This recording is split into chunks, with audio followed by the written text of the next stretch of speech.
আজকে আমি 4 ভার্সেস 4 একটা ট্যাকটিক্যাল সেশন আপনাদের সাথে শেয়ার করব। যারা কম্পিটিটিভ লেভেল কিংবা ডেভেলপিং ফেজের প্লেয়াররা আছেন, আশা করি তারা এতে উপকৃত হবেন।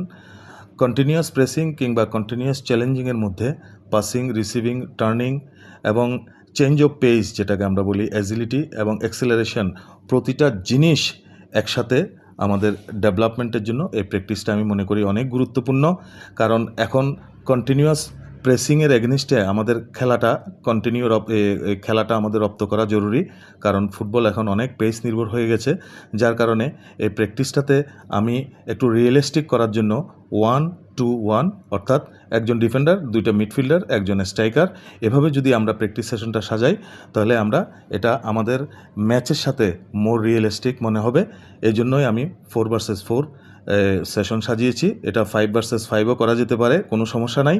তবে এই প্র্যাকটিসটা যদি আমরা মনোযোগ দিয়ে করি তাহলে আমাদের যে এই passing, receiving, turning with the challenge, আমরা এই জিনিসগুলো অনেক বেশি ডেভেলপ করতে পারবো। ধন্যবাদ।